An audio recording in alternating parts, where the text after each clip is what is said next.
buntag sa iyong tanan. Ako diri sa Santo Niño Shrine.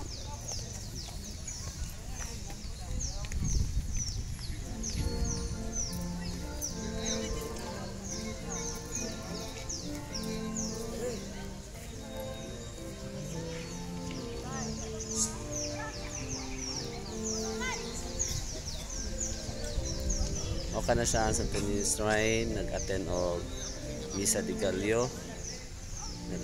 Bugna kayo niya, grabe ang fogs no sa kalangitan. Kita nimo ang fogs kalangitan. Okay, kusog kay ang fogs. So may buntag kanyo tanan sa pagsaulog sa Misa de Gallo. Dili mismo sa Santo Niño Shrine.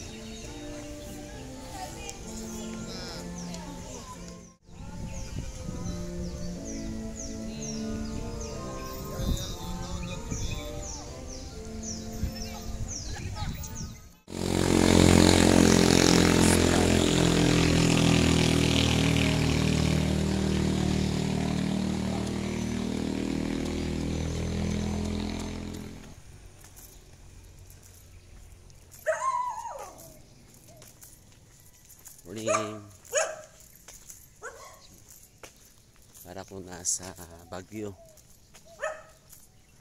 Ayan. Pababa na ako sa shrine. Ayan. Ito yung shortcut yata on the road. Dinadaan ng mga sasakyan dyan. So basta practice. Ayan. Ang mga tao dito kusog kayo mo greet o good morning. Na-touch ako doon. So dalawang beses ko sinabihan na good morning. Pati yung naglilinis sa kalsada nagsabi ng good morning. At saka yung may isa na parang Chinese yata nagsabi good morning, greet. Okay. So pagbaba na ako sa Batina Shrine. Guys, yan.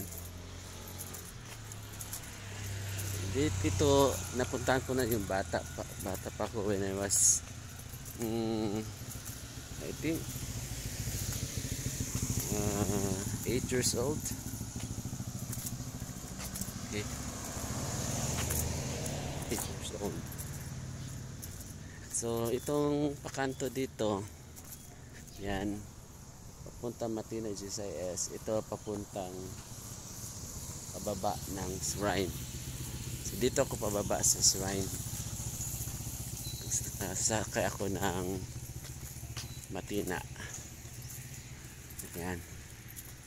So ayan, pababa na.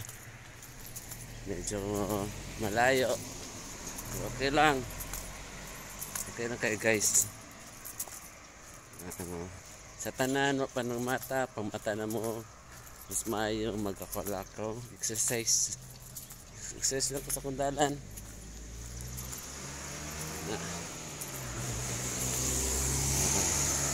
Thirds Misa de Gallo. Okay, wala mo nang serve masarap magsimba.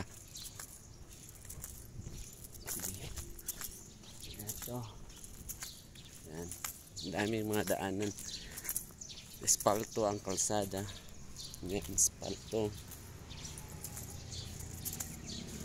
So guys, balik lang ko maya-maya. Okay?